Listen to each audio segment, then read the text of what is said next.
really cool.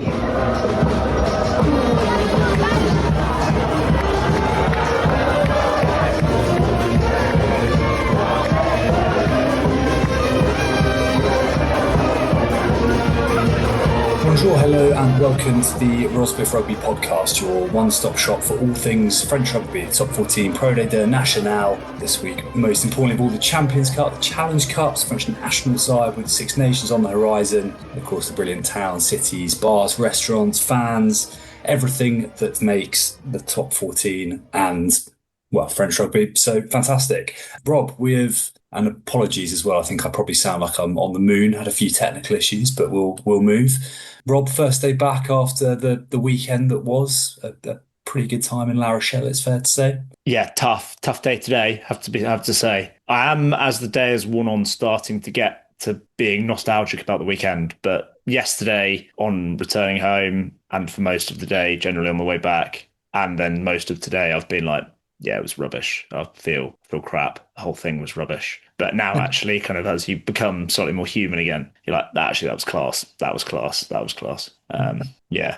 How are you feeling? Yeah, I'll be honest. I'm all right today. I felt a little bit lacking in sleep, I think, after a couple of nights in La Rochelle's finest bars and not so finest bars as well. But it was all good fun. But yeah, it was a fantastic place. And what a brilliant is it city? It's town. I don't know. Whatever it is, I think it's a city. Just a fantastic place to visit, and lovely people and food and some nice cold beers as well. But we'll come on to that in just a moment. I think we're going to dive straight in, Rob. We were very, very fortunate earlier today to catch up with a man who has the daunting challenge of going to Stade Ernest Vallon this Saturday night as part of Poe's fantastic continued push to top 14 supremacy. We spoke with former Wasps, Gloucester, England, and now Section Paloise scrum half Dan Robson. Enjoy. Okay, well, we are delighted. I'm personally very, very delighted to welcome onto the Wasps Rugby podcast the current Poe scrum half, former Wasps and England, and former and future Gloucester scrum half, a man with plenty of caps for England and hopefully in due course a top 14 winners medal with Section Paloise. I am of course talking about Dan Robson. Dan, welcome to the Wasps Rugby podcast. How you doing? Good, thank you guys for having me. It's I guess it's kind of all focus on the top 14 for now. It was a pretty frustrating result on Friday night. Yeah, very frustrating. I think it's we spoke about the Champions Cup and what the competition means this year and the step up that we needed to provide as a group, coming from the Challenge Cup the last few years and it being a new competition for us. And, pretty much, I reckon 85-90% of the squad haven't played in the Champions Cup before. So, yeah, it was exciting time. And, we're disappointed not to qualify for the Champions Cup knockouts for sure. I think, we equipped ourselves well against Northampton. We did pretty well. Disappointed not to get anything out of that game. And then the Bristol was tough. And then Scarlets, we showed a bit better. And then again, like you said, Bulls was frustrating to say the least. We had plenty of opportunities to see that game out, and they were incredibly physical. And I think for us, it's disappointing, but we'll take a lot of learnings from it, and focus fully now switches back to the top 14. Yeah, I guess. Personally, we saw the draw on Sunday and eyeing up a potential trip to Parma, which sounds like as a fan, sounds like, whether you're from the Bayern region or from London, it sounds like a cracking trip. Also, slightly easier one to convince my girlfriend, I think, if it's in Italy rather than France. Yeah. But, you mentioned it, like you guys were kind of having a crack at the Champions Cup, and it was obviously very early experience of it for a lot of the players. There's been a lot of focus on team selections, and I guess you guys, to a lesser extent you guys, but Bayonne, Clermont have kind of thrown in the towel. I'd say you guys kind of, certainly at home, like there was a lot of, your guys are also dealing with a pretty horrific injury list. What are the kind of conversations in terms of like how you prioritise that and how it looks kind of early on in the week or going into the tournament? Is it kind of, do the coaching staff say, guys, this is not as much of a big deal? Or is it, guys, we're going to refresh the squad, we still want to win, like the aim is to win this whole tournament, but there'll be some changes to the squad? What are the conversations that happen in the team room for that sort of stuff? Yeah, it's slightly different. There isn't loads of conversations, to be honest. It's not like, we set a clear goal out this year for the top 14. And then obviously being in the Champions Cup is great. The first time in, I think, 25, 26 years for the club. And it's difficult. We want to win every game you play. It's simple as that. You always want to as a team and as a coaching group. But, you see a selection and it's always going to give you that, they're probably prioritising the top 14 over the Champions Cup with, we're going to rest our internationals here and we're going to do this and going to rotate a little bit. And that's fine because, to be in this competition, you've got to test your squad and you've got to have a full squad to be able to compete in both fronts, in both competitions, to go far. You've got to have the strength and depth. You can't just rely on your 23 that does it every week, especially in the top 14, because it's ruthless. It's week in, week out, big, heavy, physical rugby, and it's tough. So, yeah, I think there wasn't so many conversations. I think after the Northampton game, we were pretty disappointed, obviously, and then we probably rotated a lot more than we expected, I guess, as players to the Bristol game, and obviously knowing that Bristol team pretty well, it was going to be tough, and we had a few things didn't go our way in the first couple of minutes, and then you're on the back foot, and they're a very difficult team to claw back. But again, it's good learnings for our guys, especially our young guys that are being exposed to this kind of rugby. And then, yeah, like I said, we went stronger the last couple of games and gave ourselves a shot last week, and again disappointed to lose, especially at the Hamo. But yeah, it's one of those things. We probably all know deep down that the priority is the top 14. We want to get top 6. We want to be pushing those playoffs for the first time in the club's history. At the minute, we're in a very good place to be doing that. We've got a tough couple of games coming up, but it's very much in our hand, and we've done a pretty good job in the first half of the season to put us in that position. So you can totally understand why the club, are rotating slightly in some of these games, and you've got to pick and choose which games you do it. And at the minute, the top 14 is a massive focus for us. Yeah, I guess some of those Champions Cup games not been helped by a couple of like really early injuries, and you've got kind of a young scrum half playing at 10 and stuff like that. It's I was trying to think, like, Rich and I play cricket, and our listeners are bored of us talking about cricket, but I'm just trying to think, like, when you go into a game and you haven't quite got the strongest players available, and obviously for us it's amateur cricket, so it's blokes are on holiday or they've got a wedding or whatever, and you kind of, your hands are tied. But it's kind of, I'm trying to think like what it would be like when the coaches are kind of actively saying, look, nah, we're gonna go with a weakened side this week. I guess for you as well, is it? Do they say, look, you're non-GIF, therefore kind of we prioritise playing the non-GIFs in Europe because we need to keep our quota up? Does that conversation, or is that just happens? Not really. It just happens. It's kind of, we're pretty good at Po, to be honest. Our GIF numbers are pretty good. I think I've only had it maybe once where I've had that conversation with Seb, basically being about, we're gonna send a GIF team this weekend, so you're not going to be involved. I think that's happened once in the 3 and a bit years I've been here. So yeah, we're pretty good with that. But yeah, it's difficult, obviously, and but it's a great opportunity for the guys playing in these games, and it's not like the coaches are going, look, good luck, see you later. We prep and everything's the same going through the week, but we've still got some very experienced players through that squad. I really enjoyed the little campaign that we had in the Champions Cup.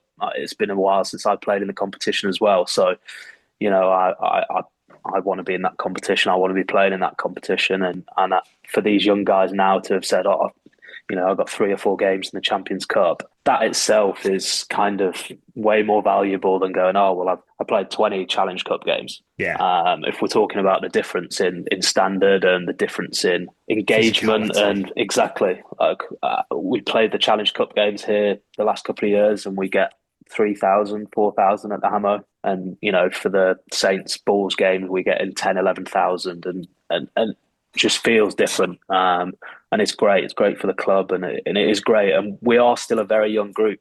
Yeah.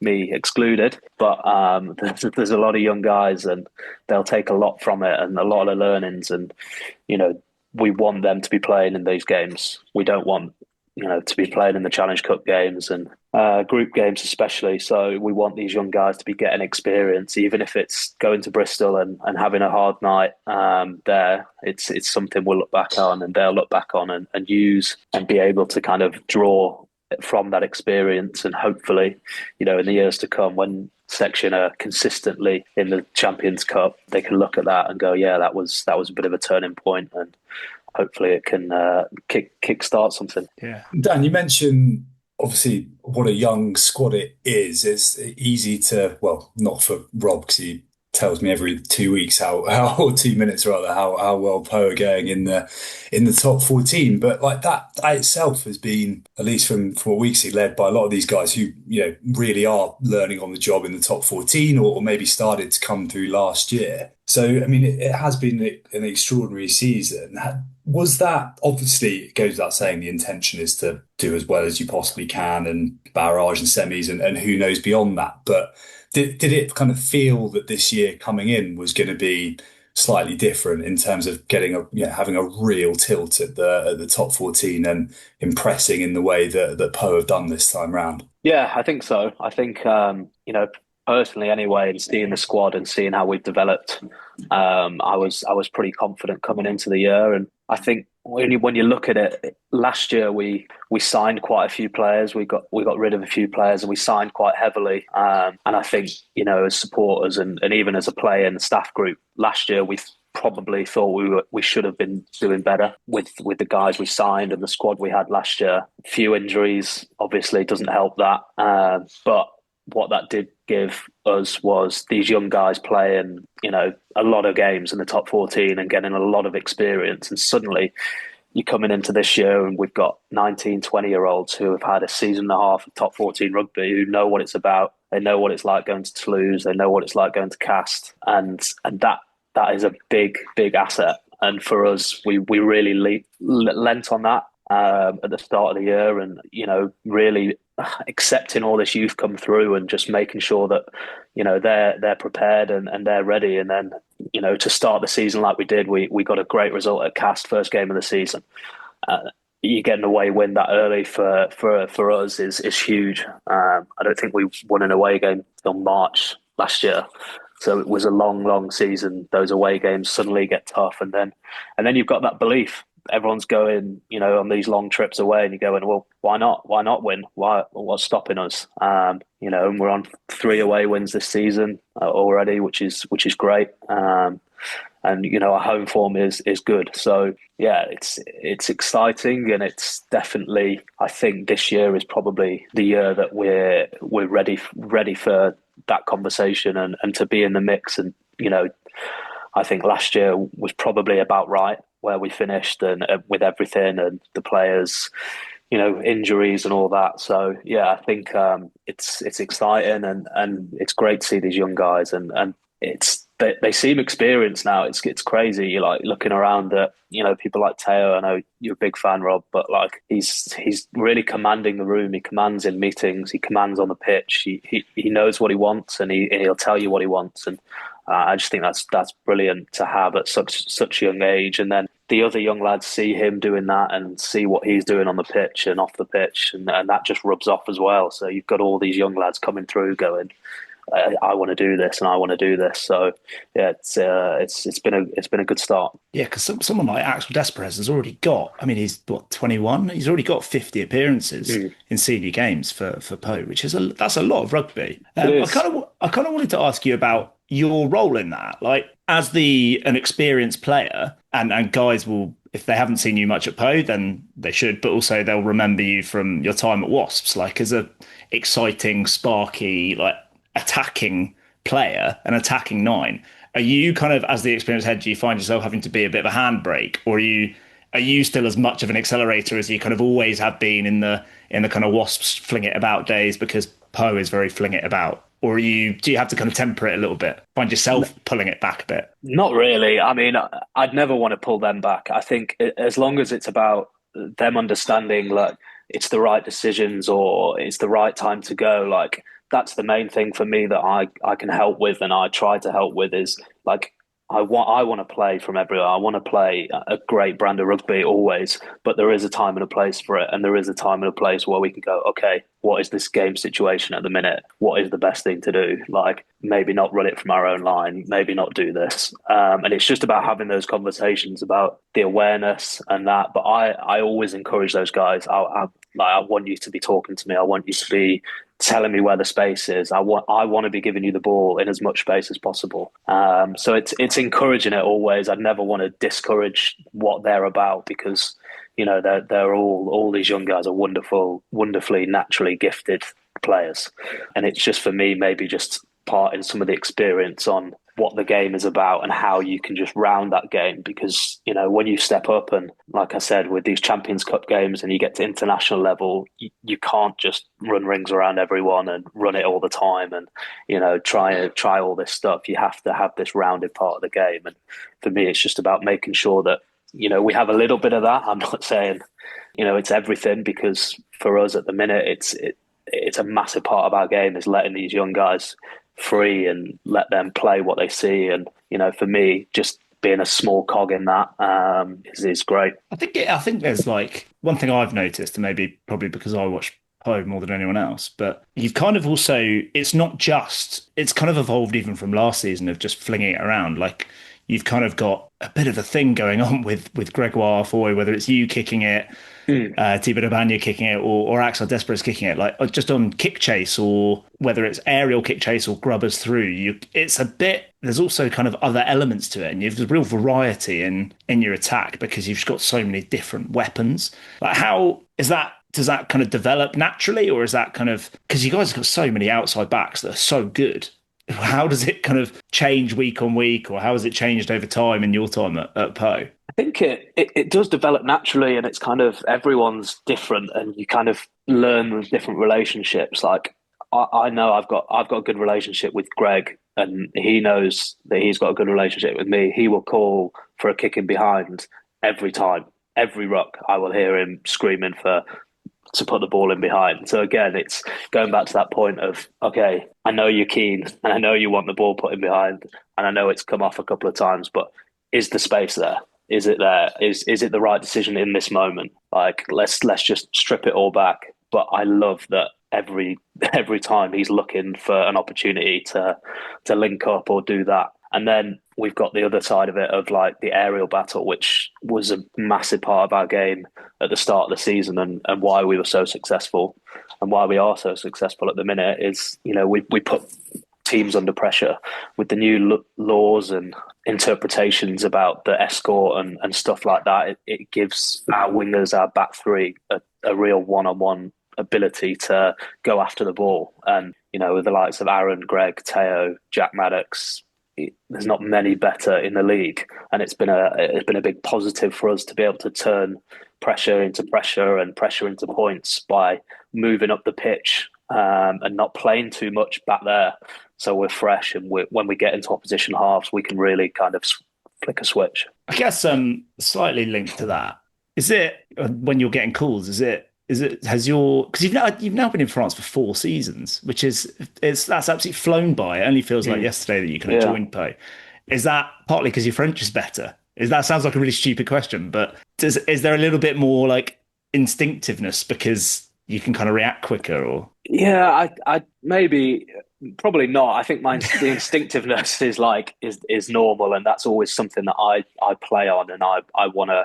Like I said, I want to encourage the young guys, but it's something I rely myself very heavily on, how I feel with the game and how I can feel the opportunities. But it's certainly helped the small conversations, in the little water breaks, and, you know, just having that conversation with Greg, saying, "Where's the space? Where are we looking to?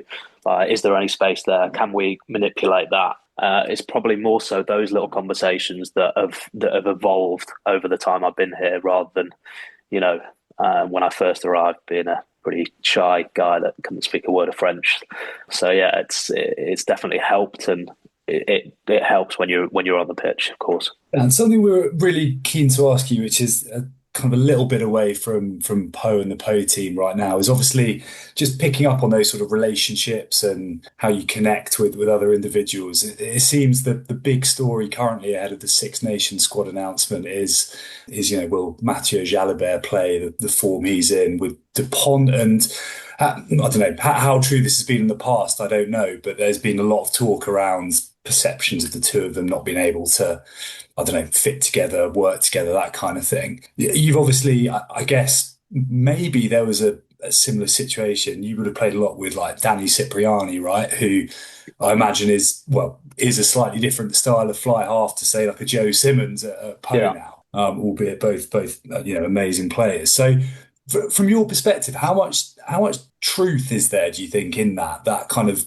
ability for two guys maybe to not get the most out of each other, which just seems, to someone who knows nothing about those finer points, just seems utterly bewildering to me. But yeah, I don't know, just love to get your thoughts on it, really. Yeah, it's a strange one, and like you said, it is a difficult one, because when you look at it on paper, you've got Antoine Dupont, who's arguably the best player, definitely the best nine in the world, and Mathieu Jalibert, probably the best, or up there, one of the best tens in the world at the minute. And you're talking about not playing them together because they don't work well together, and they don't. And I can see it slightly. I understand the point of they're probably quite similar, so they don't necessarily work together in the team environment of this is what's best for the team, and you've got Antoine doing his thing and then Mathieu doing his thing, and then you go, well, there's 13 other guys, like maybe it's okay with one of them, but two of them is then pretty difficult. But also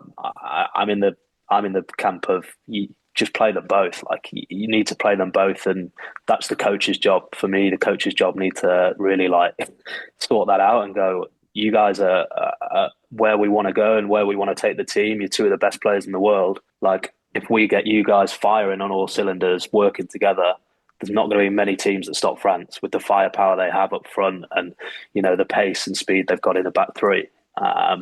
So that's kind of the way I view it. I understand, and you always kind of have opinions on this, but for me, like I was the same with Danny.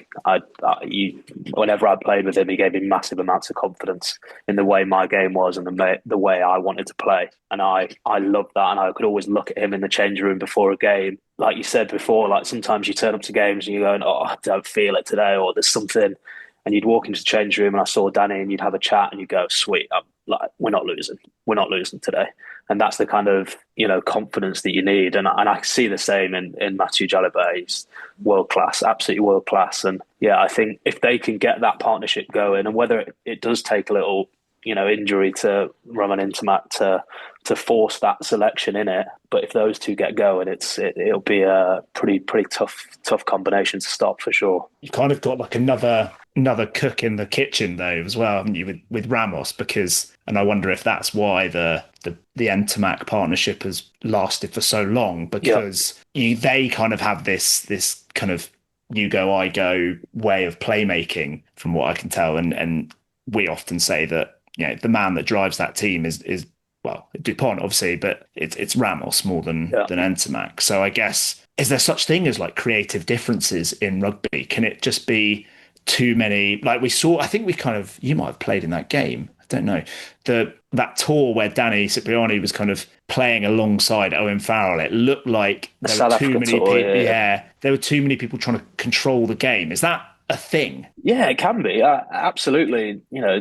There's some big egos and stuff in those players, and that's why they're the way they are, and that's why they're so good a lot of the time. But again, like I said, it's a lot of it's got to be down to the coach to instill the team's morals, the team's kind of standards, and go like, the team is bigger than you as an individual. Always, like, you're playing for your country. If it means you just rein it in 2%, you rein it in 2%.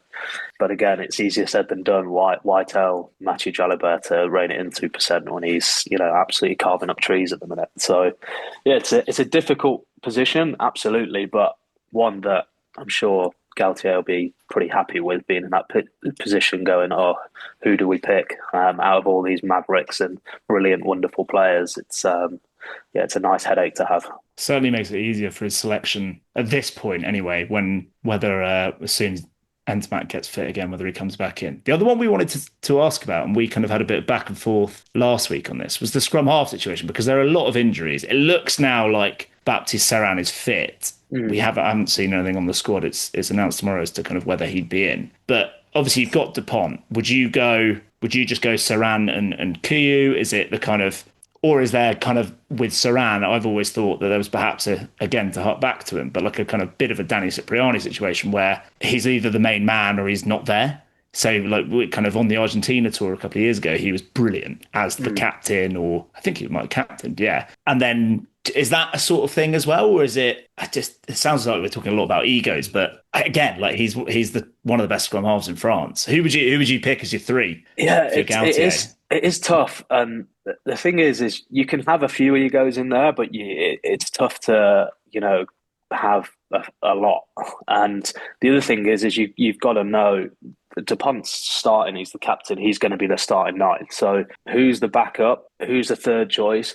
Do I want to bring in a third choice if he's going to upset the camp and he's going to be hard work and he's going to be hard to deal with and he's not going to get his head down and, put on a bib and hold a tackle bag for Monday, Tuesday and really give as much to the squad? I don't know. Or am I going to bring someone young in that's going to be chomping at the bit to be at the camp and give him all this experience and go, right, this is the way I'm going to go for this tournament and you're going to experience all this. You might not play, but I want you to really embrace it and give a lot to the team. So it's difficult without knowing all their personalities and knowing what Fabien Galtier knows. It's difficult, but I love Serin, the way he plays. I think he's brilliant, and the same with Kuyu. I think at Lyon, I think he's outstanding. So it's hard to look past those three for sure. Like as your main three with all the injuries and stuff.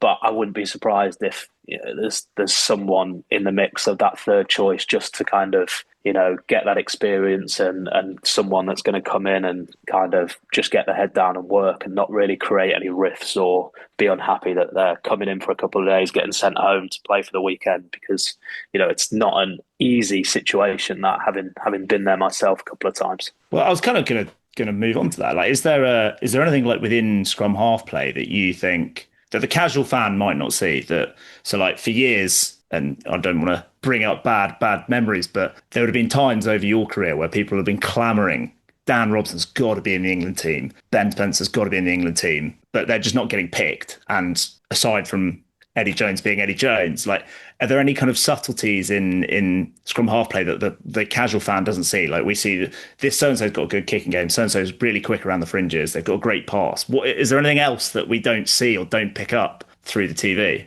It's difficult, to be honest, because everyone's at this level, everyone's got those kind of basics down and it's all kind of normal, but then it's those little extra 1%ers that can kind of put you ahead of other things. And that was always the thing. Can your kicking game elevate you to being the best in the world and going, right, well, this is the game we want to play, I've got to pick Richard Wigglesworth at 9. Like he puts the ball on a sixpence every kick. Or do we want to play a fast, abrasive rugby, so we're picking Harry Randall because he has to be in that team because of the way he plays. And it's always, like you said, it comes down to one man's opinion. So it's difficult when it comes to selection, but there's not really that subtlety. I think you see when it comes to the bigger games, I think the bigger games and how the 9s and the 10s really control and seem calm and focused. And I think it's a real sign of, maturity, but that top level, right? Even if we're 2 scores down, how are we going to get back into the game here? How are we going to do this? It's not about, right, we're 2 scores down with 20 minutes, we've got to throw the ball around. It's like, nah, we still got 20 minutes. Still keep to your plan. Let's keep knocking away.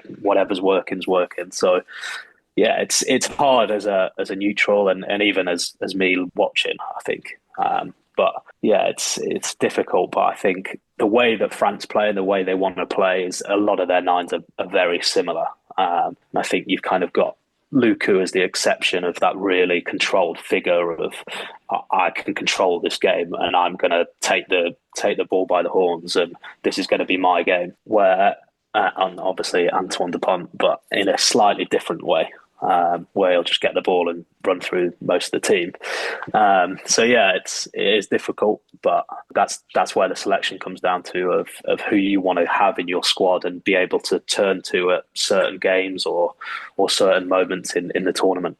Dan, just to one thing we're always really keen to get a little bit from we speak to players are a little bit of inside scoop on some of the guys you play with, maybe a little bit on some of the places and things to do in Po and what have you. But to start it, Rob, I don't know the name, you might do, but we're hearing rumours that there's a quite steady 4-piece band at Po. And Rob, is it Arfoy, Yes, Arfoy, Gaetan, Aaron, Gaetan, and Clement Mondinat, I think. Is there another one in there? Have they got a name? I don't know too much about it. Those boys, Greg is on it in a world of his own a lot of the time. But yeah, no, they sometimes just go to one of the cafes has like a little upstairs music room, and they just go and have like little jam sessions as they like to call it. Yeah, there's some talented like individuals, not just on the rugby pitch. I think Aaron plays the piano. He models. He's won the Olympics. He's taken his hand to a house renovation now, isn't he? He's renovating a house. He's DJing. He does DJ. So he's all over the place. Aaron, fair play to him. So, and he's up in his golf game as well. He's I think I remember seeing on his story, it was just anyone in South London keen for a game of golf. And I looked at that and thought, I imagine he's pretty handy at that. And I play like once a year. So as much as that would be good fun, I don't think I'm going to take it. Don't think I'm going to stick my name into that. Yeah.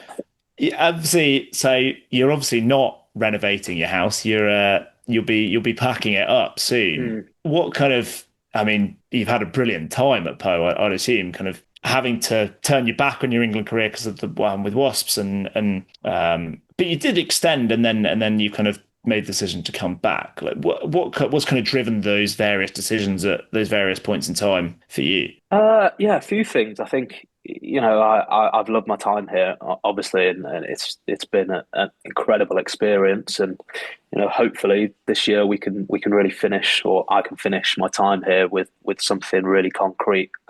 But yeah, it's just felt like the right time, to be honest. I'm 34 in March, got a little one, another one on the way. So yeah, we were out of contract this year, and I was just kind of looking at different options, and a couple in France, and then the Gloucester opportunity came, and it's no secret that I've got a lot of time for that club. That I started my career. I lived there, went to Hartbury College, and it's plays a big role. My wife's family's all lives in Cheltenham still, so there's a lot of things. And then I spoke to George and the way that the club is, and obviously they're struggling a bit this year. They've had a lot of injuries, but the way he spoke, and it got me excited and wanted to really think that I can add something to that group as well. And it being closer to home and being able to spend some more time with family and stuff, and having the kids closer to grandparents and cousins and stuff was a big driver for me, a big motivation. And it worked out, well in that regard. I think I always said going back to the Premiership would be a tough decision for me after everything that happened. And I came out here, and I've loved it, and it's been great. So I think the fact that it all kind of happened the way it did, and it's back to Gloucester, just felt right at the time. It just felt like it was the best decision for me and the family, and my career. At the end of the day, it's a great club to be at. They've made a lot of good signings for next year, and it's another thing just to keep me excited and really try and motivate me to keep going and try and keep going as long as I can. So yeah, but it'll be nice to be back home and see and be a lot closer to the family. And as much as they like coming out to France, and they'll be happier that the games are on the doorstep a little bit more. Yeah. What have been obviously the birth of your first son is probably up there, but what have been like the off-field highlights during your time in France? Because yeah, like I said, you've been there pretty much 4 years now. It's just the lifestyle. I think we've got a nice house here. That the climate's good. We're an hour from the mountains, an hour from the Pyrenees, an hour from Biarritz, the beach, and it's just it's just a nice place to live. It's pretty small. It's not too busy. There's plenty going on though, which is nice. Lots of sport. The Tour de France comes through here a lot, so it's been nice, and it's been just a total different experience from anything I've had before, and the family's had before. So it's been pretty cool to be able to be here and give that opportunity to family to be able to come over and enjoy the south of France and enjoy the top 14 rugby and experiences as well. So yeah, it's been a lot of fun. You guys do some pretty weird and wonderful things in like the surrounding area, don't you? For like your team away days. Like what sort of, I'm trying to think which ones you might have had in the past, but what sort of things would you do around the Pyrenees or around Po that you wouldn't have done in Gloucester, for example, because you've got vineyards and mountains? Yeah. Well, yeah, I kind of start of year social that we do kind of yearly is at the Cave de Jurançon. It's like a beautiful little vineyard just out of Po, and they've got this like kind of big area for us, and we always go there, and you just kind of drinking with all the team in this like middle of the vineyard, and it's just pretty spectacular. Some pretty hefty steaks, I think I've seen. Some of those things, and a few hefty hills that we usually run up in pre-season as well. So it's quite nice to go there and have a drink. And then we usually do a lot of walking, up the Pyrenees. 2 years ago, the pre-season was very Tour de France based, so it was a lot of cycling, a lot of biking up hills and stuff, which was no fun for a lot of the boys. And again, this year it's the same, with a lot of hiking, and it's just absolutely stunning, absolutely beautiful, and it absolutely something that you miss and you will miss in the future. But I feel very lucky and privileged to have experienced 3 and a bit years of that. Who are the people kind of excelling in those hikes and cycling, and who are the ones complaining? Well, was it last year? We had the social the night before the hike, and Harry Williams, obviously it being his first year, he had a few drinks the night before, and he really did not enjoy the hike. He was moaning from literally stepping off the bus, and it was a long day, long hike, and I didn't really hear a peep out of him, and he was long back. So that was always nice to see. And then who's always saying Greg wants to be at the front of everything. Always, but Reece Hewitt as well is like absolute man possessed, doesn't like losing, and he's a bit of a freak actually. He's one of those people that just keeps going. So yeah, it's all good fun. There was one thing, it was on commentary on Friday night. They had Bernard Jackman who coached a bit at Grenoble, and he said that when he was at Grenoble, Thomas Jolmes had the 3 kilometer record. Is that believable? For what, running? Yeah. The 3 kilometer time trial record. I'm not going to say anything bad about Thomas, but I haven't seen it. I haven't seen it here. Maybe a few years ago, he was a younger, fitter self, I'm sure. And Dan, just to look ahead to this weekend, you've got Toulouse, a small matter away from home. Already turned over Bordeaux, Cass on the road. You're pretty close, I assume, with Jack Willis from your Wasps years and over the years. Are you fancying chances of another Po famous away victory? Yeah, I mean, we're absolutely going there to win. It's not going to be a secret. We got a couple of massive games the next couple of weeks before a few days off, which will be nice. So we're very focused as a squad. We understand the challenge on Saturday night. Toulouse Saturday night, 9:00 is just about as tough as it gets. But for us, it's just about preparing as we have done every week, and really just getting excited about it. I think we managed to turn them over at our place, and we should be full of confidence. Even though the results of the last couple of weeks in the Champions Cup, but in the top 14, we should be full of confidence. And hopefully we got a few injury boys back, which will give us a massive boost, and it's just going there with no fear. I think as soon as you go there and you take that step and you go, oh, we're playing Toulouse, just you take that step back, you've lost straight away. So it's about taking the game to them and understanding that they're going to have purple patches and they're going to, score tries. We're well aware of that. But it's about how to process that, how to move on as quickly as possible, and how to impose our game plan on them. And it'll be a very, very good game, and it'll be nice to first versus second as well for us. So it's a big opportunity to see where we actually are really in this league and where we've come from this year. So I think it's going to be a massive test. Have you messaged Jack any inside scoop from do you message if you come up against a guy that you've played with, do you message them, or is it just radio silence until you see him on match day or at the final whistle? I'll speak to Jack. I'll speak to Jack before. Not anything interesting. We'll just have a bit of banter, a bit of back and forth, and then hopefully he doesn't get hold of me and on Saturday night or anything. So no, it's always good fun, and he's been doing incredibly well there, and it's great to see, and it's I'm pretty close with him, and I'm just over the moon of how well he's doing, and I always tell him and I always say it's just amazing, and keep doing what you're doing, and maybe I won't send that text on Saturday, but yeah, it'll be good fun. Yeah, looking forward to that. What Friday evening? Why is 9 p.m. so much harder? It's just late. It's late. Yeah. I mean, it's late now, and it's not even 9 p.m. So it's difficult, and I think like for them, they're used to it.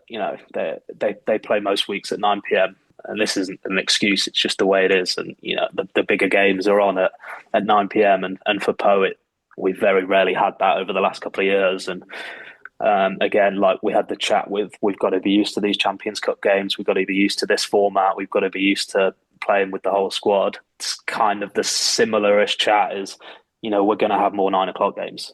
The better we do, the more successful we are. People are going to want to watch the main game, and we're going to be on the 9 o'clock game. I think we obviously played 9 o'clock our last game, 9 o'clock this one, 9 o'clock versus Toulon, and then we're 9 o'clock against Bordeaux in a couple of weeks as well. So it's something that you've got to adapt and get used to.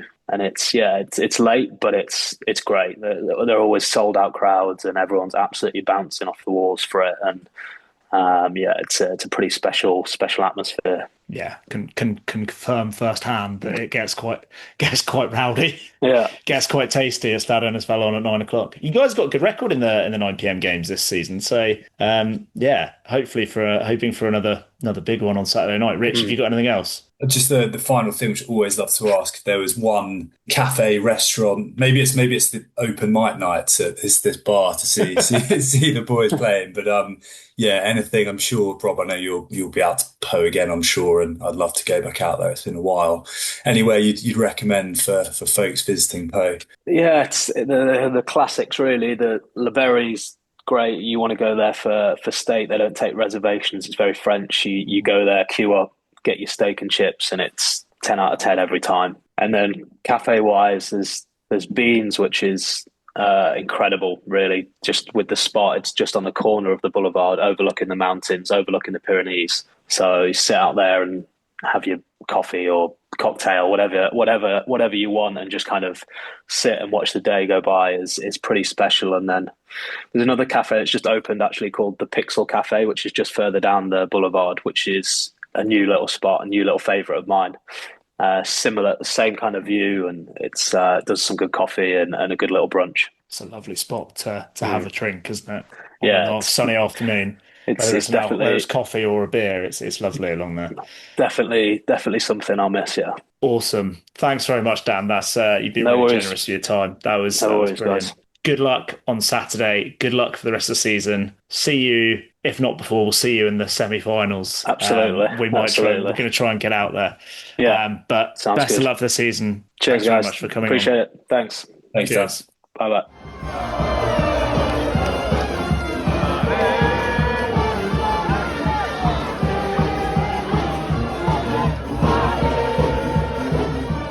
All right, Rob. Good to get the inside line on the band, and it turns out that Aaron Grandidier has even more strings to his bow than we initially posited a couple of weeks ago, which is frustrating to hear. Sounds like one of those sorts of blokes.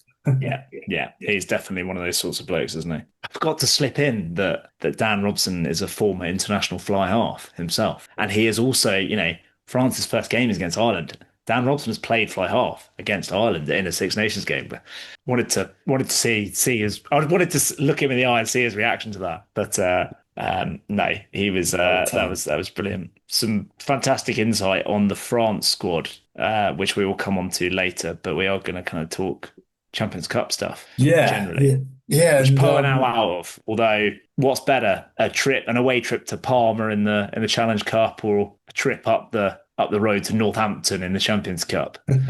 Yeah, well, we'll come on to my boys who'll be doing that in a moment. But Poe, yeah, Challenge Cup, as are La Rochelle, who were dumped out by Harlequins in front of yours truly over the weekend. Do you want to start with the game? Do you want to start with sort of some of the nice spots in La Rochelle? Where do you want to go? Let's go with La Rochelle, the place first, and the weekend. Okay. It was a lot. It was a long one. It was a 3-day weekend, but there was a lot of travelling involved on certain days, which makes you think. I know we were trying to think van on Friday to non on Saturday to La Rochelle. I think that would have been quite a lot of travelling, given that La Rochelle's quite hard. If you're not going from La Rochelle Airport, it's quite a long way from quite a lot of places. I think Nantes is actually the easiest, is it? I think it's about 2 hours or just under 2 hours on the train from Nantes. So yeah, did learn that the high speed train from Paris to La Rochelle covers the first 200 miles in about 15 minutes, which is pretty incredible down to Poitiers when you look at it on a map. And then then it's a little bit more kind of a serene pace thereafter. But it should be said, and like people, an area watching TikToks like about the football trips, but a lot of the focus is on cost. We did the equivalent of a train journey from, what did we work out as? London to Newcastle. Newcastle, give or take, maybe a little bit further. London to Newcastle for €19, and it took 2 hours 50 minutes. I don't know what the train to Newcastle is, but I feel like it's longer than that, and it's certainly more expensive. If you got £19 to Newcastle, that is be a steal. Yeah.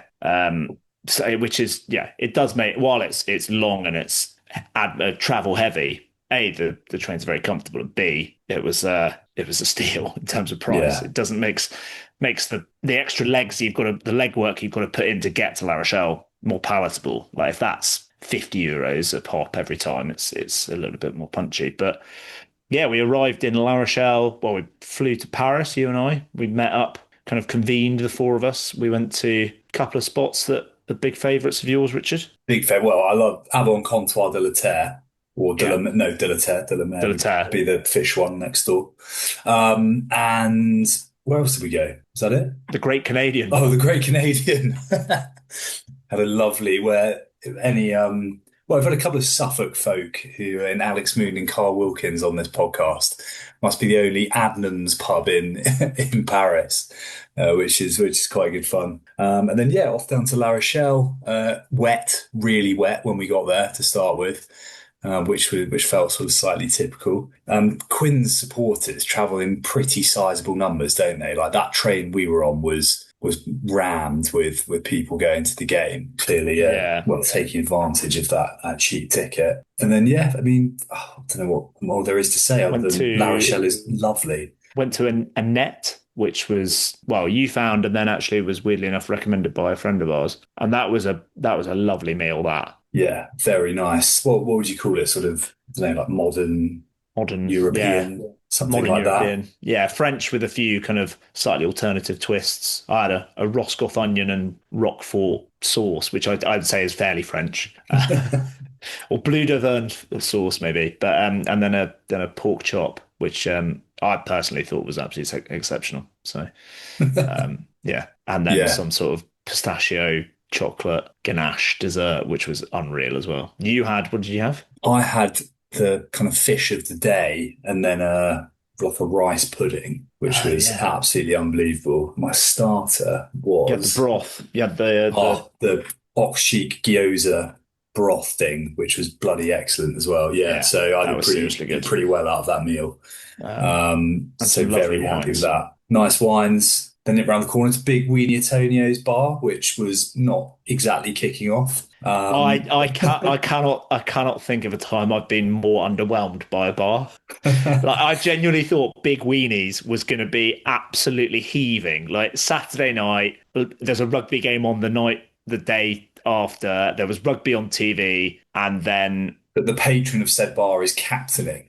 yeah, Who's like the king of La Rochelle. and after that family of 5 or 6 left, we were the only 4 people in there, which for 9 o'clock on a Saturday evening is bizarre in any pub, let alone one that has such connection with a legend of the town. Yeah, it was funny, wasn't it? Weird. Although there were two in addition to the match itself, there were two incredible sporting feats that we watched. One you didn't see it on the Saturday night, but on the Saturday night was one of the guys on our trip pulling out a 1-4-2 finish on the electric dartboard, which was incredible in Big Weenies.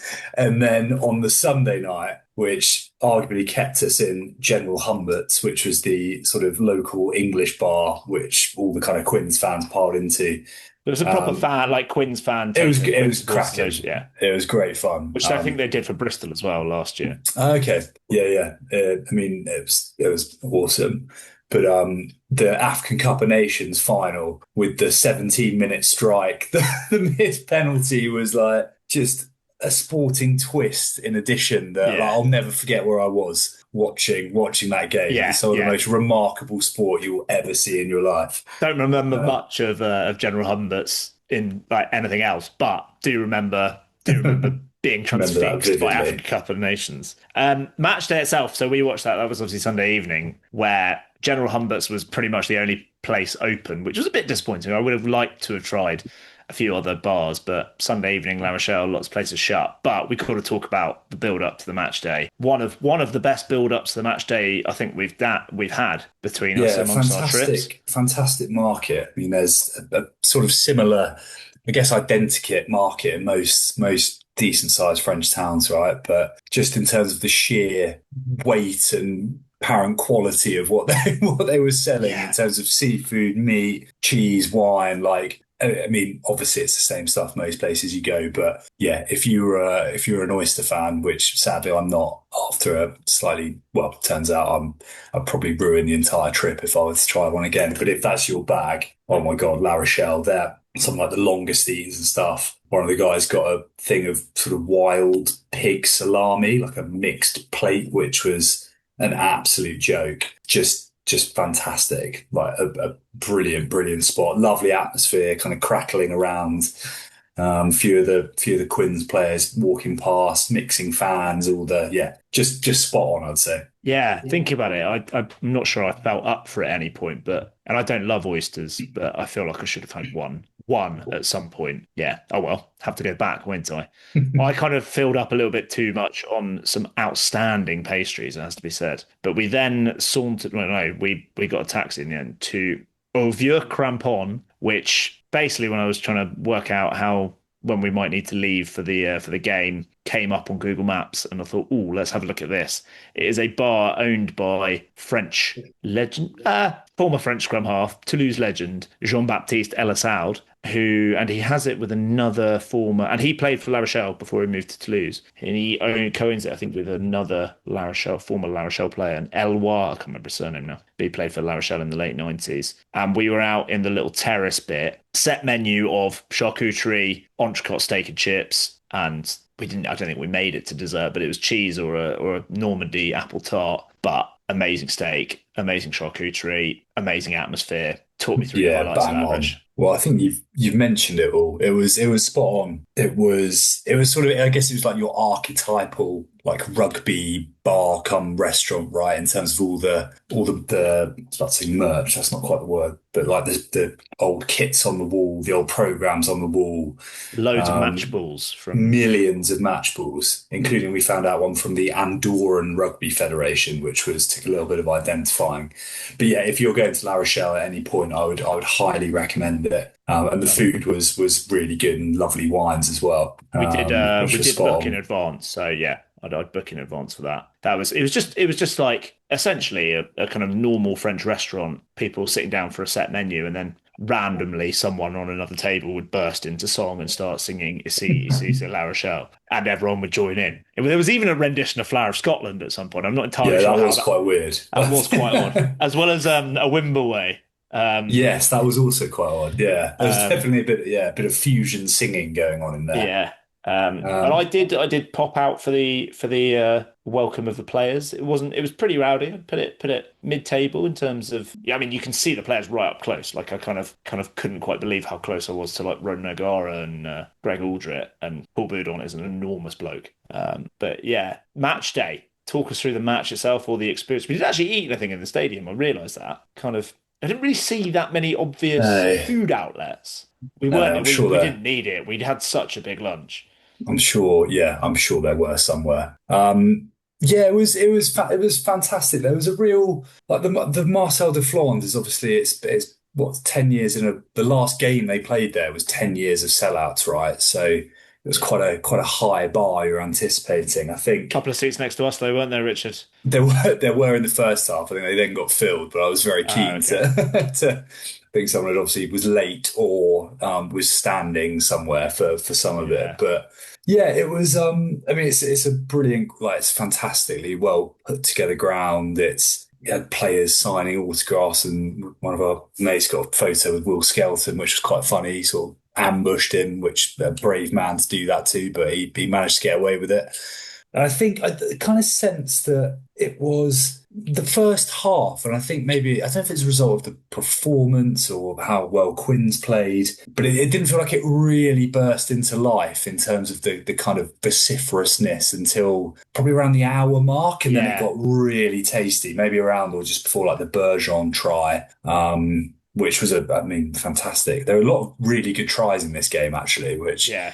sort of the skill I hadn't quite maybe appreciated at the time. But yeah, don't get me wrong. It was the atmosphere was fantastic in there. Although there was a bit of the Tom Laudet try, which was literally bang in front of where we were sitting, having not, to be honest, had a huge amount of action our way. I don't think there was a single line out or anything near our corner, but we did see the game breaking moment. But it emptied out quite quickly, which I guess maybe Sunday as well. Like the bar afterwards was the bodega was good fun, wasn't it? But it wasn't. I wouldn't say it was exactly kicking off, No. which maybe it had been if Apart from a if the small result had gone the pocket, other yeah. way. There was a small pocket of Quins and La Rochelle fans down the front with like by the band or the man with his mic. And there was the brass band played for a little bit outside there. But yeah, I think the thing that I found surprising was that we kind of talked about at the time. So not quite as intimidating or yeah, what's the word? Like it wasn't kind of quite as imposing as it kind of looks on TV. I thought it was kind of maybe it was the performance. Like they weren't great and they didn't have much to cheer about in the game generally, but it didn't feel quite as like fervent. Yeah. Yeah, I guess so. And they are in they've La Rochelle have been out the Champions Cup, having basically won away at Leinster the week before. Had they not had that last couple of minutes implosion, it's hard to, and not that, and we've said obviously for a little while that La Rochelle are clearly not the force they were, and the timing of losing the Garrick and Skelton or them not playing in this one off the back of how well they did play last week was a bit of a shocker for them. But yeah, they just I don't know, they kind of felt like they were scored a couple of lovely tries, but it was all kind of a bit breakaway. I think Quinn's were genuinely excellent. I mean, I think Charlie was with us, probably said that it's their best performance in pretty much as long as he can remember. Bearing in mind they've won 2 games in the Gallagher Prem this year. To go away and win by Yeah. 10 points is quite some going. But yeah, there's definitely They were a bit of helped out. introspection. They were helped out by some pretty confusing decisions at scrum time, I would say, in terms of just like you can quite clearly see, and we were pitch level, so you can see that's the one thing you do pick up perhaps better than most other places is it's just like There blokes was no just change, did they? pulling down. Like you can see the left elbow of Quinn's prop just pulling down, and there was a really egregious one of those that led to one of the Quinn's tries. I think generally like La Rochelle just they lacked just, and we've said this in the past, they lacked any real invention. Like I do think like West played pretty well. I do think Lades played pretty well. Like Niniashvili was decent, but they just there was a lot of shoveling it along the line. And I think possibly the one player that you didn't mention that played brilliantly last week that wasn't available was Down and they do play their best rugby when Bottia plays, when Dante or Down plays. Like, they just need to get over the gain line, and as good and kind of virtuous as Jules Favre is, and I thought he played pretty well. He's actually a really good all-round player, but there's only so much like he can do, and you kind of need he's not quite a full battering ram of a centre, and given their game plan seems to be based so much on physicality, if they don't go forward, they do just look a bit directionless and lacking invention. Yeah, hard to disagree with that. And I think obviously the fact that they've been binned out of the tournament is pretty much testament to that, right? Like, and where they are in the top 14. Yeah, it's a tricky one. I thought maybe they had turned a little bit of a corner the week before, but I do think, maybe with the exception of the scrum, I do think genuinely that Harlequins were superb. And yeah, their kind of big men, your Smiths, Don Brandts, were excellent throughout. And a couple of the last couple of tries, you talk about that sort of invention. Both, I think, come from like big carries, but like really nice, subtle hands, like out of the tackle. It was Riley, the hooker, the replacement hooker on one of them, and Cunningham South as well. And you're like, that was the little thing that, it's easy to pick out a couple of examples, but that's the exact kind of thing you would hope that, as you say, like a Dante, a Bottia, that they used to do. That when they were really good, it was all about keep the ball alive, but they were always getting over the gain line because they had such supreme physicality, and I just don't think they quite have that at the moment. Yeah. And but the pressure on Rog ramps up. Yeah. With a trip to Newcastle in April, that is that's probably not an eventuality. An away trip to Newcastle would not have been on many people's kind of bingo cards, I wouldn't have thought, for La Rochelle. No. But I'm sure they'll travel in good numbers, and I would 100% get back to La Rochelle. I think it's one of the best places that we've been fortunate enough to go to. Yeah.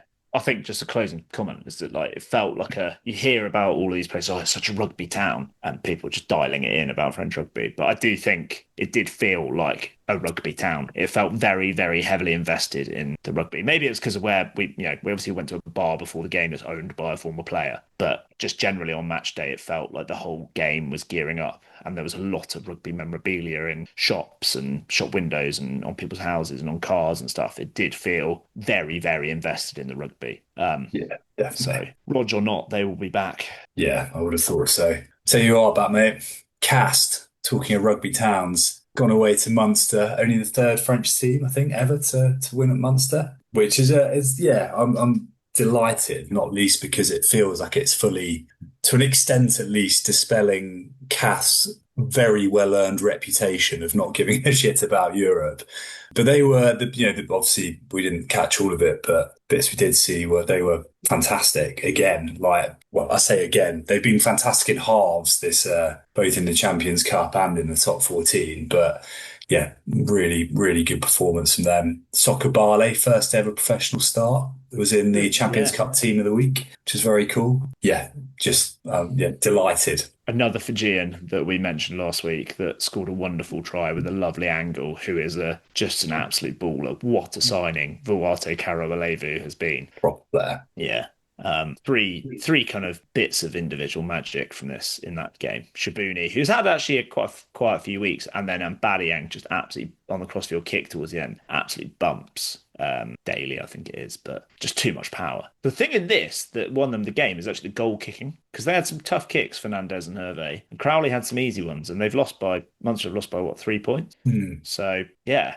And Fernandez neither of them have been that fantastic this season compared to how they should be. Yeah, kind of nice to see Cast. I think it's just nice to see Cast. They did properly get the nudge at the scrum as well, particularly in the second half, which was, obviously been the kind of big weapon and something that they can hopefully take to Northampton and not do what they did last year in the, obviously not the same round, but where they got a little bit trigger happy at the scrum. But that's a few months away. Yeah. The other really impressive result, the other big news from the group stage is that Bordeaux have topped the pools generally. Are they the highest ranked seed, or were Glasgow? Yeah, but, they were. Yeah, it was a pretty wet game down at Ashton Gate, and it's an interesting one. Like, people think, Bordeaux, it's wet, they won't be able to play their game. But actually, like when you're so highly skilled, that the weather is going to stress your skills more than ever. So we saw them kind of be relatively clean, and Bristol made a load of mistakes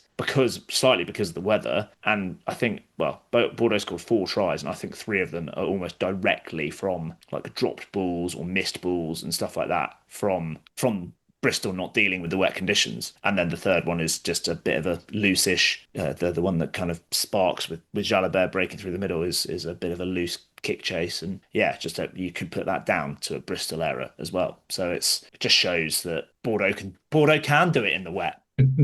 Yeah, definitely.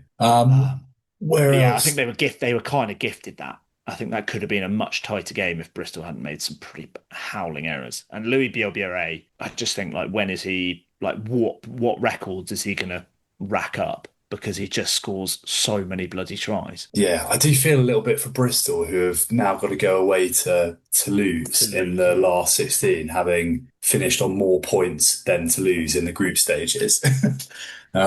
Which is, I don't know, the format stuff's been done to death, but that feels like a side who, well, they didn't limp through against Sale, albeit Sale, I do think, sent pretty much the under 11s. Which is like, what's the point? They've got, like, there's a few rounds off in the Premiership in a few weeks. It's just, well, there we go. It's a long way, is it? Manchester to Toulouse. Yeah, but I mean, yeah, so many sides have done it, right? I feel like I don't know. It sort of frustrates me that a team that have not won you compare what Bristol had to do in terms of like going away to South Africa. But yeah, that's the luck of the draw, I guess.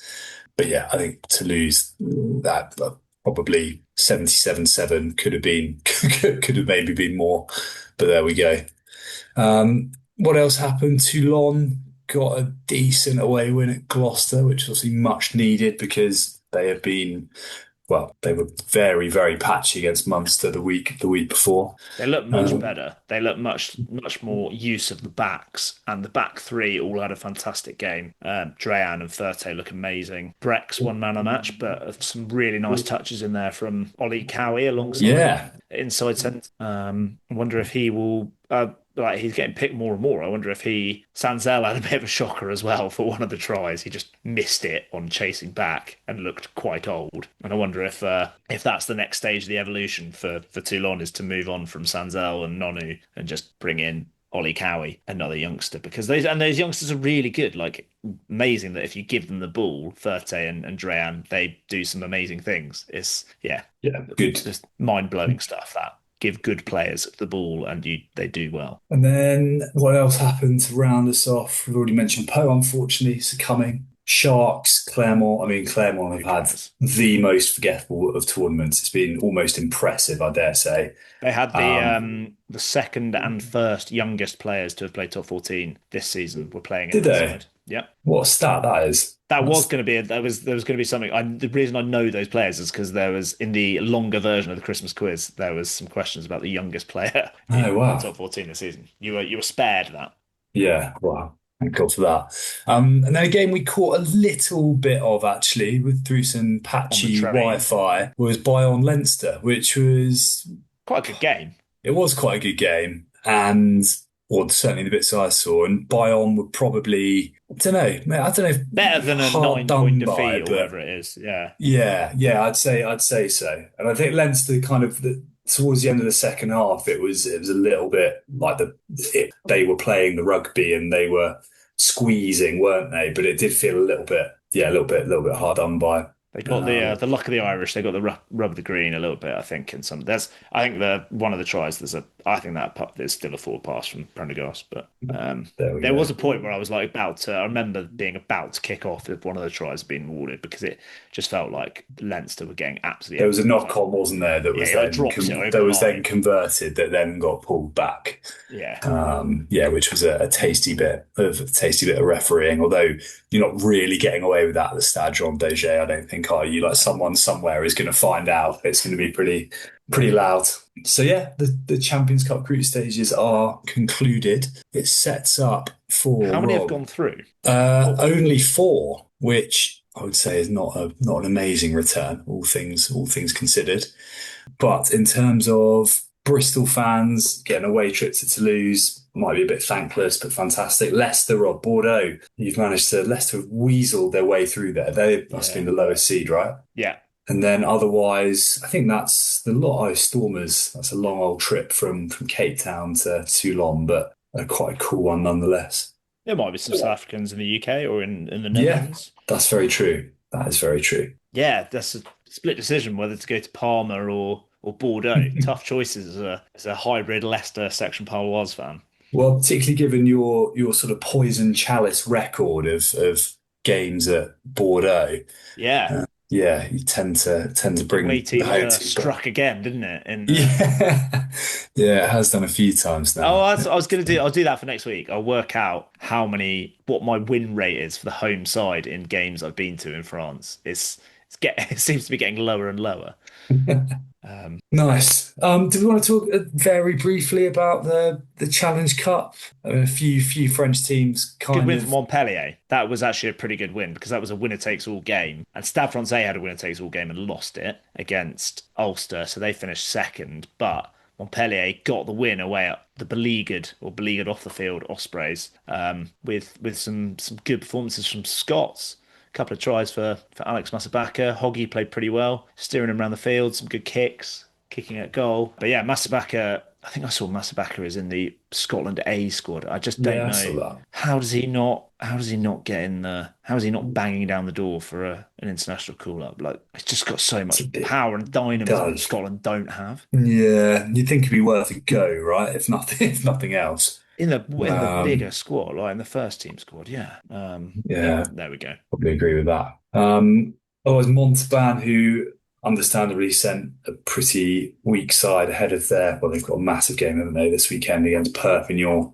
Montauban, Lyon, Racing all failed to get through to the last to the last 16, which is a pretty I don't know if it's bad effort or not. Racing who needed a 78-minute try from Gael Fickou to beat the It's Cheetahs at crazy, home. yeah, yeah. And I think it is a bad effort because Lyon were the finalists last year and Racing were semi-finalists last year, and neither of them have got out the group stage, which I think is just like they obviously cared about it Yeah, last year. Like, yeah, and they're both sides that are not. I'd be surprised. I mean, Racing might. Well, maybe speaking a bit too soon, but neither of them are flying in the top 14 and have that excuse. It's also But like how many trophies have either of those teams won? Like they've not got the many. playing budgets to go into that, and Racing, maybe it might make Jackie a bit calmer if he wins again. They do actually play each other this weekend There you I go. think the La Défense, but it could well be Créteil in Paris. So, so we've mentioned.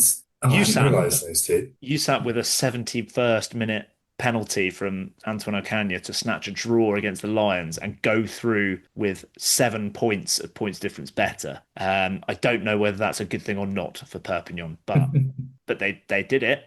It's a positive thing that they didn't lose, so they at least build a bit of momentum coming into the next game of top 14.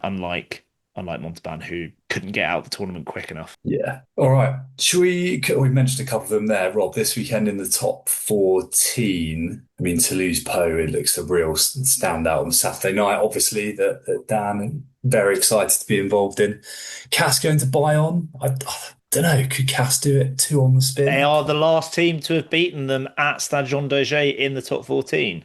There you go. The June omens are good. 2024. I think it's now up to 20 something games, 20 or 21 And games. it has, well, obviously it has in the Champions Cup, but it has teetered in the top 14 as well. Yeah. So yeah, why not? Cass for me there. And then you've got The Bordeaux lunchtime one, hosting Bordeaux Stade Stade, Francais, yeah. two sides in pretty decent fettle. Toulon Montpellier, something, is that a derby? Kind of not a million miles away from one another. And then Clermont hosting La Rochelle, which Sunday night. feels like a big well, I mean, it's important for both sides, but just two teams in a really not great patch at the moment, certainly off the back of their performances in Europe. And yeah, where would La Rochelle go to if there's a top 14 table? They are in seventh. They are seventh. Yeah, they've snuck their way up, haven't they? So there's only a point. Oh no, both teams level on points. There you go. Yeah. So finally Fewer wins, poised. but they are above them. We It's shall quite see. mad to think that Clermont are actually that close to the top six, isn't it? Yeah. Given that they've been, because your most recent memories is Champions Cup, where they were just dreadful, but they did actually beat Bordeaux a few weeks ago. Yeah, I think they've got an interesting, like a lot of those teams have kind of all playing each other over the next few weeks, like the Montpelliers, the La Rochelle, Cast, Bayonne, Clermont. They're all playing each other in the next few rounds, which I think probably won't make any difference at all. We'll probably be here in the end of February, and they will all be in exactly the same position. But there is the chance for one of those teams to kind of stick their head above the parapet and make a bit of a chart, get a bit of momentum over the course of late January and February to get into that top six. Definitely. All right. Well, looking forward to it returning. Let's park it and come back and Oh my talk a bit God, of. sorry. Can I just say something? This is Go on, I'll let absolutely you. amazing. This round of fixtures, have you noticed that is first Oh, versus second, third versus yes. fourth, fifth versus sixth, seventh versus eighth, ninth versus 10th, 11th versus 12th, and 13th versus 14th? Did we say this last time? Did we not flag that? No, I Oh, don't know to talk fair. about this. I wouldn't have got this excited. There we go. That is staggering. Perfectly set up. Wonder if I'm that's going to ever get mad happened about before. that in the previews, in the videos and all things rugby article, which you can obviously check out. But yeah. Okay. Pro Day Day coming up.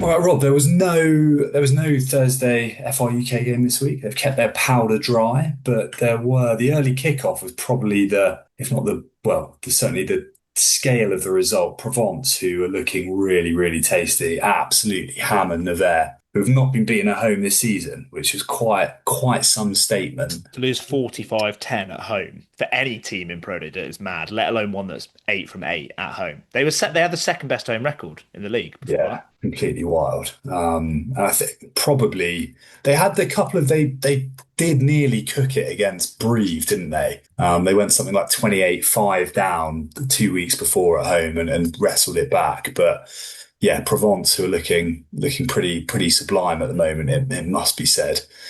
A team that we kind of felt.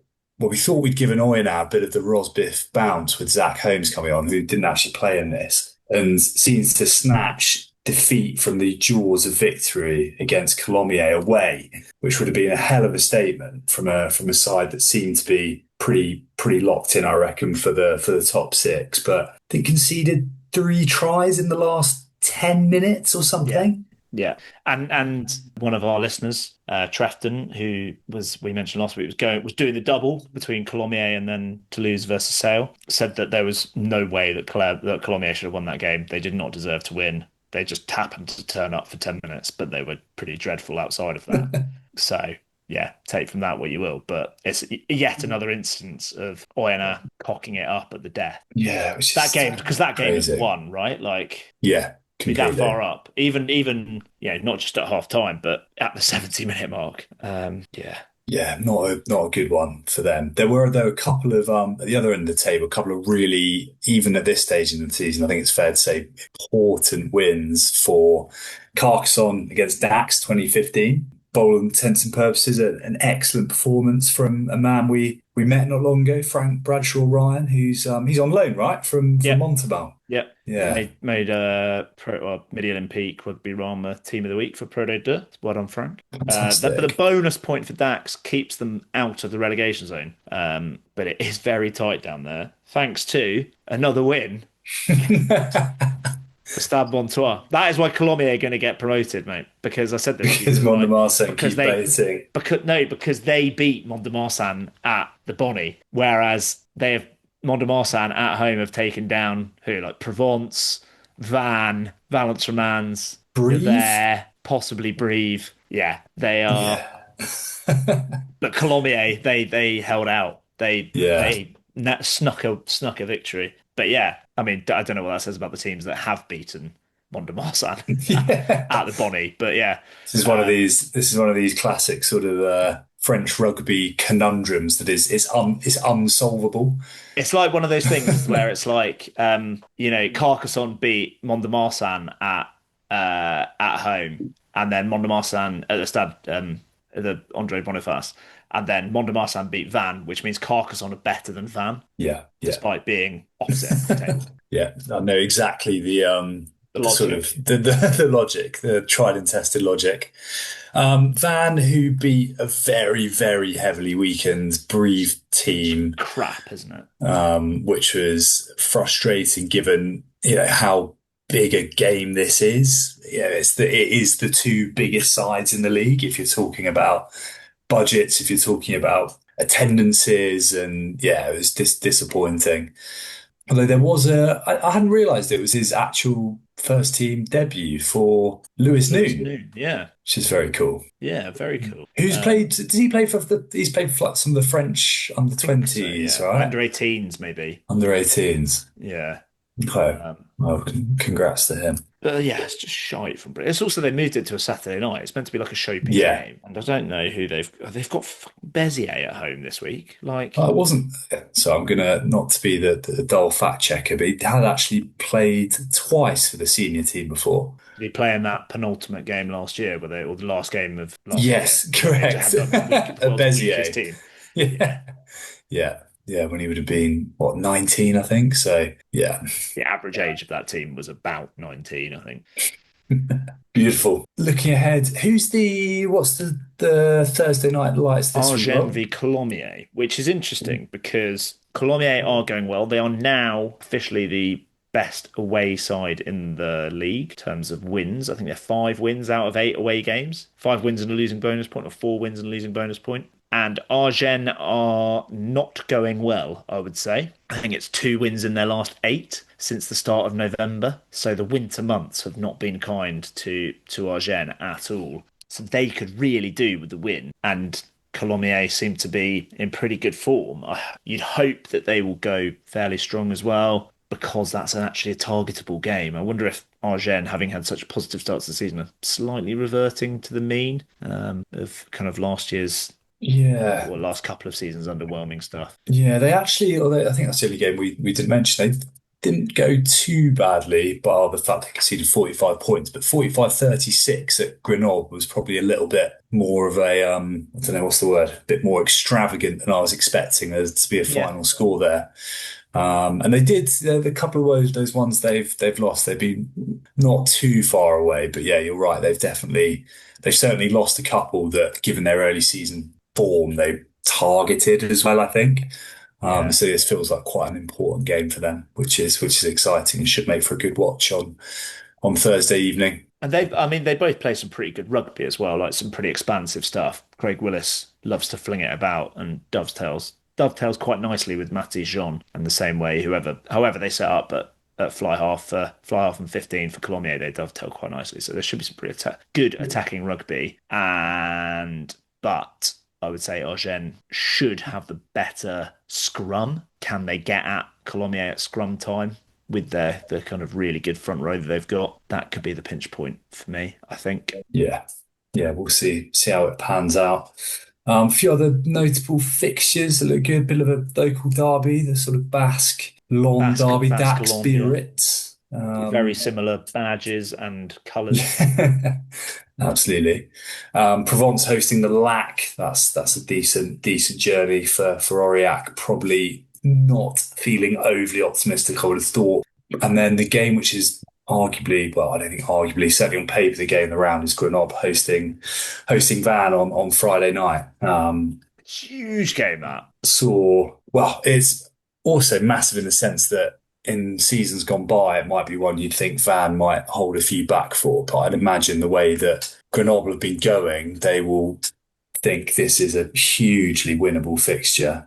Did see there was a Sam Davis put a post up earlier, kind of interview with him at Grenoble talking about his return from injury, which was nice to see and hear. He's seeming positive the second half of the season, and I'm sure he'll be desperate to be part and to shepherd a statement win there, which is what he's done for so many years now. But that's a big one. In the middle of three huge games, because they would have had Brive at home, Grenoble away, and then Oyonnax away next week. So big run of fixtures for Van. And if they could well come out that 3 from 3, and then you'd imagine set fair for the season. This might be one to load up with their non-GIFs as well, and then they can, because they're pretty close to the quota. Their man Brive, but they'll you only need a couple of games of putting some kids in, and suddenly they'll be back to fine on that, which you'd imagine they'll start doing once they've created even more of a gap. But yeah, I think they'll probably load up in these games. Feels like quite a short block, this one, because they get a week off after next week.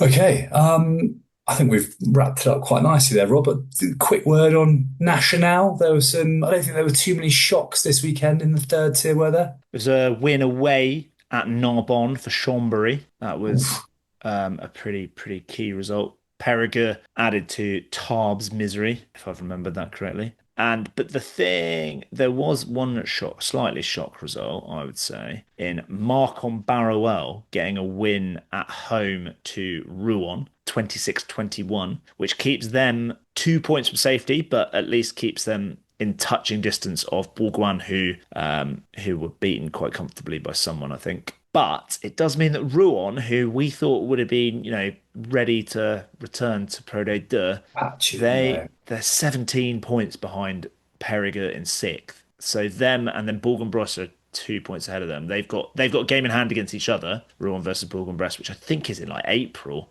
But there are 5 points between the top 6. So albeit in top spot and Périgueux in 6th, and then 15 points to 7th place, and only 11 points between 7th and 13th. So you've properly got a 2-tier league. You've got two leagues for me. You've got a top 6, and then the rest, because Bourg-en-Bresse lost at home to Suresnes, which again puts them quite a long way from Périgueux in 6th. So yeah, it's the battle for the playoffs is wrapped up, but it's going to be an absolute bum fight to see who ends up where in that. They're all so close to each other, and they're all the teams that we would expect to be up there. Nice put out another ridiculous looking side at the weekend.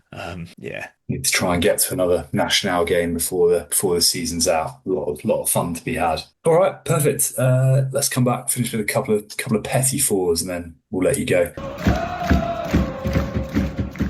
Rob, I feel like we've kind of immersed ourselves this week in all of this stuff outside the game, the fans, the chants, the food. But in addition to that, anything that's caught your eye? Well, just a bit of news. We were just touching on it, and I've only just remembered it now. Nationale, there will be the playoff is going. The Pro D2 Nationale access match will be no longer from the 27 to 28 season, I think it is. So it will be in place next season, but it won't be after that. And I think people are kind of saying that it just meant that teams couldn't plan for going up, but. Yeah. The other big news, and we kind of need to touch on it, that France squad is out tomorrow. We're recording this Tuesday evening. Apologies for being a day later. We were recovering from our weekend, but it is looking like with the sacred cows will finally be put on the altar and chopped off. Gaël Fickou, Damien Penaud and Greg Aldrit may not make the cut, which I'm okay with Aldrit. Fickou I can understand. Penaud just seems odd. Yeah. I can see them giving other guys a go in any of those positions. I would say the idea they don't make a 42 seems quite extreme to me. Aldrit I still get. Fickou I think has been decent enough, but he hasn't been playing centre for his club, so I can kind of get that. And they've got so many options now that Mofana's fit. They've got Mofana, Deporter, Browbury, Gorge, possibly someone else. I've forgotten someone there. Gaiton's still injured, isn't he? I don't see how Damien Penaud is not in the top 5 or 6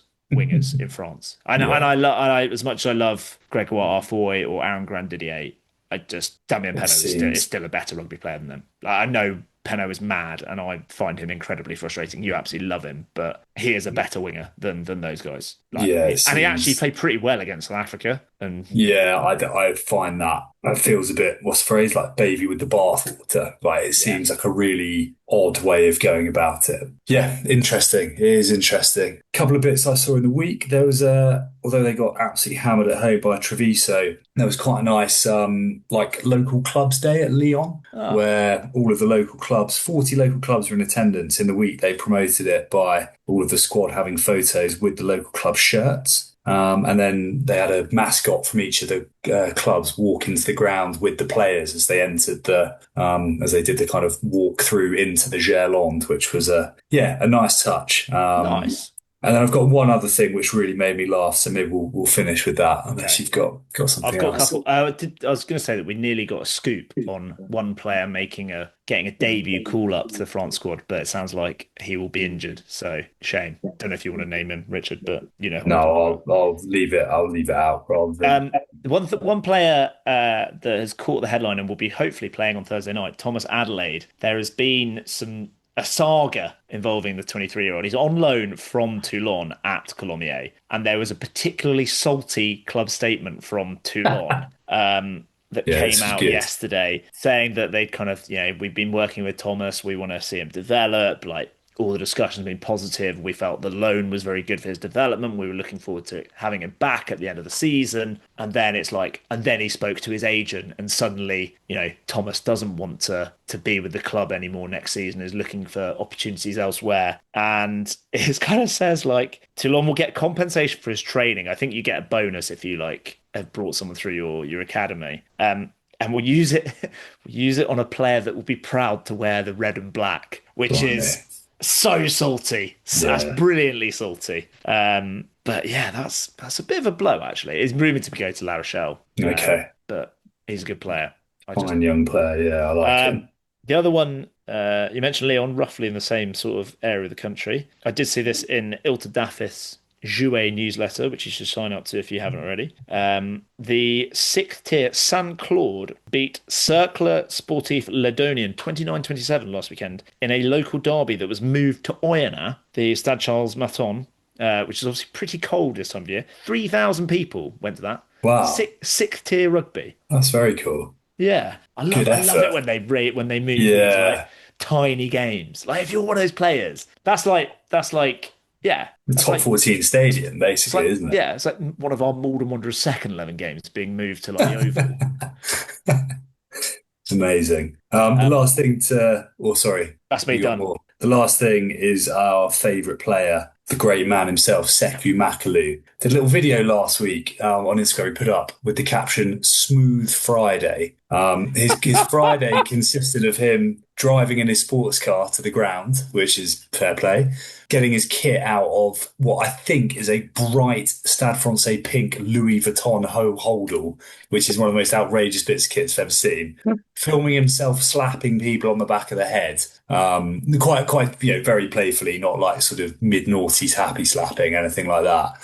And then he films himself, does a few weights, gets back in the car, and then suddenly his next day activity for the day is he's flying a plane. What? He's clearly doing like flying lessons or something. He's in a light aircraft, taking off, wobbling about, and then landing a plane. So, mate, the man who...